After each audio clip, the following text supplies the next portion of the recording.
Hello my dear ones. आज इस video में बताने वाली हूँ मैं 10 ऐसे कॉमन मिथ्स जो मेंटल हेल्थ के बारे में बहुत ही ज़्यादा पॉपुलर हैं। आज इन मिथ्स को हम तोड़ेंगे और ट्रुथ को जानेंगे। ये वीडियो बहुत ही ज़्यादा यूज़फुल वीडियो है। इस वीडियो को सबके साथ शेयर करना है, कमेंट ज़रूर करना है, चैनल को सब्सक्राइब ज़रूर करना है और डॉक्टर कृषिका जैन ऐप को अभी के अभी डाउनलोड कर लीजिए ताकि आप ब्रीदिंग एक्सरसाइज करें, मेडिटेशन करें और अपनी मेंटल हेल्थ को बिल्कुल फिट रखें। मेंटल हेल्थ प्राइसलेस है। माइंड फिट रहेगा तो बॉडी अपने आप ही फिट रहेगी और आप हंसते मुस्कुराते लाइफ में हिट रहेंगे। तो चलिए शुरू करते हैं सीखना। हाँ जी, तो कौन कौन से मिथ हैं? Mental illness is rare. बहुत ही कम लोगों को ऐसे होता है, कुछ ना कुछ मेंटल हेल्थ से रिलेटेड इशू सब में होता है। आपको समझना है कि आपको लोगों के प्रति जेनरस, काइंड, एम्पैथेटिक होना ही है। आपको नहीं पता, बहुत सारे हंसते हुए चेहरों के पीछे बहुत कुछ लिखा होता है, बहुत कुछ छुपा हुआ होता है। एक ये मिथ है ना कि mental illness is very rare, किसी किसी को होती है। नहीं, आज मेंटल इलनेस बहुत ज़्यादा बढ़ती जा रही है।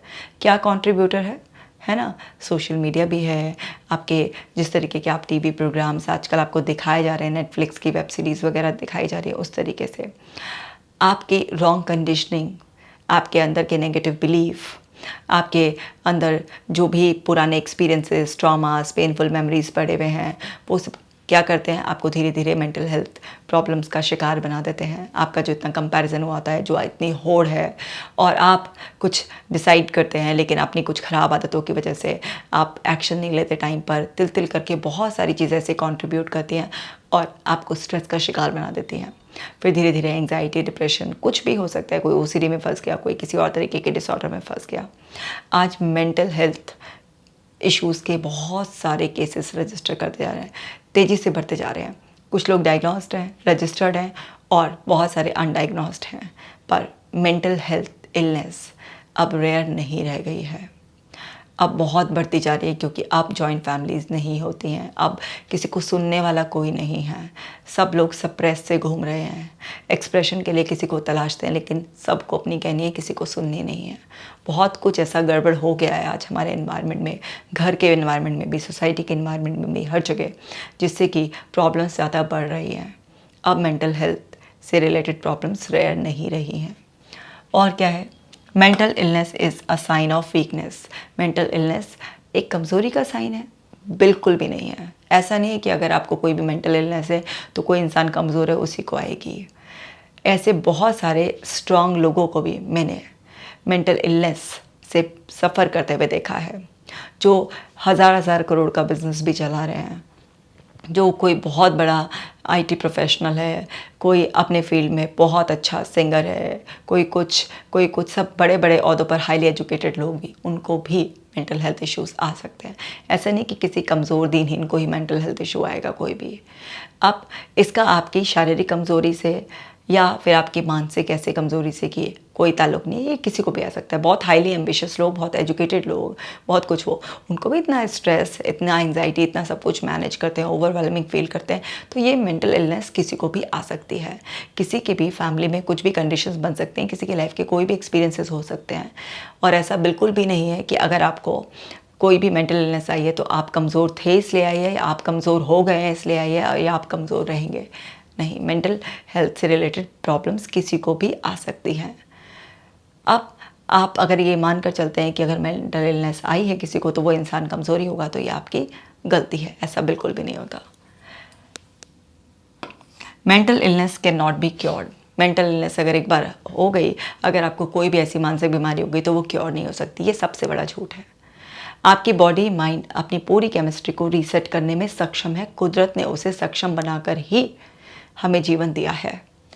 आप पूरी तरीके से बिना किसी दवाई से, जड़ से अपने किसी भी एंग्जाइटी, डिप्रेशन, ओसीडी, किसी भी तरीके की मानसिक समस्या को ख़त्म कर सकते हैं। बस आपको विलिंगनेस चाहिए। आप 100% क्योर हो जाएंगे। मैं मैनेज करने की बात नहीं कर रही हूँ, क्योर करने की बात कर रही हूँ। अगर आप विलिंग होंगे, पेशेंस रखेंगे और अपने हिस्से की मेहनत करेंगे, वो जो उसके कॉजेज़ हैं जिसकी वजह से वो आई है उसे छोड़ेंगे, अपने माइंड को अपना एक ब्राइट फ्यूचर की एक इमेज देंगे, उसके अंदर एक मेंटल मूवी सेट कर देंगे, उसे एक पर्पस दे देंगे, गोल दे देंगे, तो आपकी मेंटल हेल्थ पूरी तरीके से रीसेट हो जाएगी, आप 100% क्योर हो जाएंगे। और एक children don't experience mental health problems. बच्चों को तो मेंटल हेल्थ प्रॉब्लम होती नहीं, देखो हंसते खेलते रहते हैं। बच्चों को भी मेंटल हेल्थ बहुत सारे इश्यूज़ हो सकते हैं और होते भी हैं। आप एक बात बताइए, देखिए मैं आपको बहुत छोटा सा एग्जांपल देती हूँ। एक छोटा बच्चा ना, जो गोदी का बच्चा होता है, बिल्कुल इन्फेंट, सो उसकी माँ से भी आप उसे दूर कर लीजिए, उस टाइम वो रोता है, उस टाइम पर वो डरा हुआ है, बार बार रो रहा है, शोर मचा रहा है, क्या हो रहा है उसके साथ, उस टाइम पर उसे सेपरेशन एंग्जाइटी हो रही है। तो बच्चे भी सफ़र करते हैं, लेकिन ये हमारी नादानी, हम समझ नहीं पाते। हम इतना बच्चों को ओवरबर्डन कर देते हैं, उन पे पढ़ाई का भी बोझ, एक्स्ट्रा करिकुलर एक्टिविटीज़ का भी बोझ, उनका कंपैरिजन भी करना, हर समय उनको हमने बहुत प्रेशर में डाल रखा है। तो छोटे छोटे बच्चों को भी आज एग्ज़ाम से पहले, टेस्ट से पहले वॉमिटिंग होती है, उनके पेट में दर्द होता है, उनको नींद नहीं आ रही होती है। तो किसी को भी हो सकती है, बच्चे बड़े किसी को भी हो सकती है, किसी भी एज में हो सकती है। कि बच्चों को क्या, ऐसे बहुत सारे बच्चे ऐसे मेरे पास रेफ़र होकर आते हैं ना, तो पहले तो अपने चाइल्ड स्पेशलिस्ट के पास जाते हैं, ऐसे कोई फिजिशियन के पास लेके जाते हैं, और वहाँ से कि इसको ये उल्टी कर रहा है, इसको पेट में दर्द हो रहा है, ये हो रहा है। तो सबका दिमाग किसी पे जाता है, इसने कुछ खा लिया होगा या कुछ और ऐसा रीज़न रहा होगा। ये नहीं कि इसको कुछ मेंटल हेल्थ से रिलेटेड प्रॉब्लम भी हो सकती है। तो बच्चों को भी मेंटल हेल्थ इश्यूज़ होते हैं। हाँ, उनके मुद्दे छोटे होंगे, किसी दोस्त से लड़ाई हो गई है ना, किसी ने अपने पास नहीं बैठने दिया, कोई टीचर से डर लगता है, या किसी का सब्जेक्ट समझ में नहीं आता, तो उनके मुद्दे छोटे छोटे हो सकते हैं, लेकिन उनके भी अंदर स्ट्रेस होता है, उनके भी अंदर ऐसे इवेंट्स होते हैं जो उन्हें डिस्टर्ब कर रहे होते हैं। तो हमें समझना है कि बच्चों को भी हेल्प की ज़रूरत होती है, और शुरुआत में अगर किसी को हेल्प मिल जाए तो उसको आगे कभी बड़ी प्रॉब्लम होगी नहीं। इसी तरह से therapy and self help are a waste of time. बहुत ही ज़रा बड़ा मिथ है ना ये, कि थेरेपी से कुछ नहीं होता, या सेल्फ हेल्प करने से भी ऐसे पढ़ लो, ये कर लो, वो कर लो, एक्सरसाइज कर लो, ये मेडिटेशन करने बैठो, घूमने जाओ, इससे क्या होगा, इससे कैसे ठीक हो जाएंगे। लोगों की ये रीज़निंग होती है। अच्छा, थेरेपी के लिए कैसे थेरेपी करेंगे, क्या मशीन लगाएंगे, क्या करेंगे, अच्छा बातें करेंगे, बातें करके समझाएंगे, शीट भरवाएंगे, ऐसे करेंगे, इससे ठीक हो जाएंगे। इससे कुछ नहीं होता। ये सब क्या है, ये मिथ है। इससे नहीं होगा तो फिर कैसे होगा। सोच नहीं बदलोगे, अपनी लाइफस्टाइल नहीं बदलोगे, तो आपकी ज़िंदगी कैसे बदलेगी। तो आपको करना ही होगा। ये एक बहुत बड़ा मिथ है कि ये सब वेस्ट ऑफ टाइम है, टाइम मनी का वेस्ट है। आप ये सब अपना दिमाग बनाकर खुद का भी समय बर्बाद कर देते हैं। जो दूसरा, अगर कोई आपकी फैमिली में सफ़र कर रहा होता है, उसकी सफरिंग आप बढ़ा देते हैं। आपको समझना है कि ये मिथ है, कि इन सबसे कुछ नहीं होता, ये वेस्ट ऑफ टाइम है। ये बहुत ही यूज़फुल है, और इसी से ही आपकी सारी केमिस्ट्री रीसेट होगी। क्योंकि मेडिसिन तो टेम्परेरी सपोर्ट है, लेकिन जब आप खुद पर मेहनत करेंगे, अपनी सोच बदलेंगे, अपने इमोशंस को समझेंगे, जो आपके अंदर ट्रॉमास हैं, आपके अंदर पेनफुल मेमोरीज हैं, उसको रिलीज़ करेंगे, आप अपने फ्यूचर गोल्स पर मेहनत करेंगे, आप अपनी हैबिट्स को चेंज करेंगे, आप अपनी लाइफस्टाइल को चेंज करेंगे, तभी तो आपकी बॉडी एंड माइंड की केमिस्ट्री रीसेट हो जाएगी, और जो प्रॉब्लम थी वो चली जाएगी। और है, people with mental illness are violent and unpredictable. जो लोग मेंटल इलनेस के शिकार हो जाते हैं वो बहुत वॉयलेंट हो जाते हैं और अनप्रडिक्टेबल होते हैं। ऐसा नहीं होता। आप अगर उनके साथ अच्छा व्यवहार करते हैं, एम्पैथेटिक रहते हैं, आप उन्हें अंडरस्टैंड करते हैं, आप उनके पेन को समझते हैं, तो वो ऐसे वॉयलेंस या अनप्रडिक्टेबल बिहेवियर नहीं करते। लेकिन यूजुअली क्या होता है, मेंटल हेल्थ से जो सफ़र कर रहा होता है उसको कोई समझता नहीं, उसे भला बुरा कहा जाता है, उसको और अब्यूज़ किया जाता है, इसलिए वो वॉयलेंस दिखाकर और अपना अनप्रडिक्टेबल बिहेवियर दिखाकर वो अपने आप को प्रोटेक्ट कर रहे होते हैं। और आप ये सोचते हैं कि मेंटल इलनेस की वजह से वो ऐसे हो गए हैं। नहीं, ये आपकी गलती की वजह से उनका ऐसा कोई बिहेवियर सामने आता है, तो वो इसलिए सामने आता है। अगर आप उनके साथ तमीज़ से पेश आएंगे, उनको समझेंगे, उनको प्यार देंगे, उनको सपोर्ट करेंगे, तो वो बिल्कुल भी वॉयलेंट नहीं होंगे, बिल्कुल भी ऐसे अनप्रेडिक्टेबल बिहेवियर वो नहीं करेंगे। आपको समझना है। मैं आपको अपना एक एक्सपीरियंस बताती हूँ। एक स्किज़ोफ्रेनिया की लड़की को मैं देख रही थी। अब क्या था कि वो लड़की एक दिन, क्योंकि स्किज़ोफ्रेनिया वालों के साथ ऐसा बहुत होता है, तो वो एक दिन क्या हुआ कि अपने पूरे कपड़े वपड़े निकाल कर, और 22 साल की लड़की थी, बिल्कुल न्यूड, और वो नहा रही होगी अपने बाथरूम में। तो वो नहा रही थी, फिर उसके बाद पानी चला गया होगा, तो उसने 1-2 आवाज़ें लगाई होंगी, घर वालों ने सुना नहीं उसका। वो स्किज़ोफ्रेनिक थी, तो वो गुस्सा होकर घर वालों से, क्योंकि घर वाले उसको मारते भी थे, बहुत भला बुरा भी कहते थे, तो वो छज्जे पर निकल कर शोर मचाने लग गई सारा, कि देखो इन्होंने मुझे तंग कर रखा, ये कर रखा है। अब कोई 22 साल की लड़की न्यूड और बाहर ऐसे शोर शोर मचा रही है। तो घर वालों के लिए और भी एम्बैरेसिंग। फिर घर वालों ने उसे पकड़ा, बहुत बांधा उसको, सब पूरा रस्सियों से बांध कर उसे, उसके घर वालों ने उसकी पिटाई भी कर दी। और मुझसे उन्होंने रिक्वेस्ट किया कि मैम एक बार आप उसको देख लो, आपको आना ही पड़ेगा इमरजेंसी में से होम विजिट के लिए। तो मैं वहाँ पर गई। तो उस टाइम पर वो, क्योंकि स्किज़ोफ्रेनिक तो किसी पर भी ऐसे भरोसा नहीं करता ना, तो मुझको उसके फैमिली वालों ने ऐसे इंट्रोड्यूस किया कि ये साइकोलॉजी में रिसर्च कर रहे हैं और इस तरीके से ऐसे हैं कि यहाँ पे कुछ क्वेश्चंस तुमसे पूछने आई हैं, इस तरीके से ऐसे कुछ। वो तो वो अब पढ़ी लिखी लड़की थी वो, तो वो उसको समझते कोई देर नहीं लगती ना, ऐसे कि कौन एकदम से मुझे जानती नहीं और साइकोलॉजी वाली है और रिसर्च करने आई है, वो समझ गई इस तरीके से। बट फिर भी वो मेरे सामने पहले थोड़ी देर वो रही, ठीक रही, लेकिन उसके जब घर वाले बात करो, इनसे बात करो, इनकी बात का जवाब दो। और वो मुझसे पहली बार मिल रही थी, क्योंकि वो पहले किसी और डॉक्टर से ट्रीटमेंट चल रहा था। सो वो मेरे ऐसे मिल रही थी। तो वो मैंने उनको बोला कि घर वालों को कि आप रहने दीजिए, मैं अपनी तरह से हैंडल करने की कोशिश करती हूँ, आप जाइए। तो जब मेरे से वो बात कर रही थी, एक दो बात उसने करी, लेकिन फिर उसके बाद अचानक से उठी वो और चाकू लिया अपने हाथ में, और चाकू लेकर आई और मेरे पीछे से उसने एकदम से ऐसे ये रख दिया। अभी मैं हिलती डुलती, डर जाती, बदतमीज़ी करती उसके साथ या कुछ करती तो क्या होता, तो वो मेरे को हर्ट कर सकती थी ना, मैं इंजर्ड हो सकती थी, कुछ भी हो सकता था। सो मैंने उस टाइम बहुत पेशेंस से काम लिया, बहुत आराम से समझते हुए, और उसको बहुत प्यार से उसके नाम से पुकारा और उसको अपने पास आके बैठने के लिए बोला। और उसको बोला कि अच्छा ठीक है, कि तुम्हें मेरी बात के जवाब नहीं देना, कोई बात नहीं, मैं चले जाऊँगी, आराम से रिलैक्स, मैं यहाँ पर तुम्हें परेशान करने के लिए नहीं आई हूँ। और 2-3 मिनट जब मैंने बार बार उससे प्यार से इस तरीके से बात करी, तो उसने मेरे सर से वो चाकू हटा दिया और आराम से वो वहाँ पर रख के सामने बैठकर मुझसे बात करने लगी। तो जवाब वो एकदम से तभी भी नहीं दे रही थी कि ऐसे मेरी हर बात का जवाब दे रही थी, लेकिन वो जो मेरे साथ कर सकती थी इनसिक्योर होकर, उसने वो सब कुछ नहीं किया और वो आराम से वहाँ पर बैठ गई। फिर थोड़ी देर और मैं उसको इस तरीके से मोटिवेट करती रही बातचीत करने के लिए। फिर थोड़ा उसने मुझसे बात करी। फिर उसके बाद मैं उससे जब रिपीटेडली 4-5 बार मिली, तो धीरे धीरे उसका एक ट्रस्ट बिल्ड हो गया कि ये मुझे फोर्स नहीं कर रही है, डांट नहीं रही है, मुझ पे चिल्ला नहीं रही है, मुझे किसी भी तरह से भला बुरा नहीं कह रही है। और फिर धीरे धीरे वो मुझसे कनेक्ट हो गई और फिर वो मुझ पर भरोसा करने लगी और फिर मैंने उसका इलाज किया। सो ऐसा भी होता है ना, आपको कई बार ऐसी हमें सिचुएशंस फेस करनी पड़ती हैं, इतना ज़्यादा। आप देखो, मेरी तो बिल्कुल जान पर ही आ गया था, कोई मेरे सर पे चाकू रख दे ऐसे ना। तो फिर भी आपको समझना है कि वो वायलेंट नहीं है, वो इनसिक्योर है। उसको लग रहा है कि जैसे मेरे घर वाले मार पिटाई करते हैं, मुझे गाली गलौज करते हैं, बदतमीज़ी करते हैं, कि पता नहीं किसको ले आए हैं, ये भी मेरे साथ ऐसा ना करे। लेकिन जब आप प्यार से काम करते हैं तो सब ठीक हो जाता है।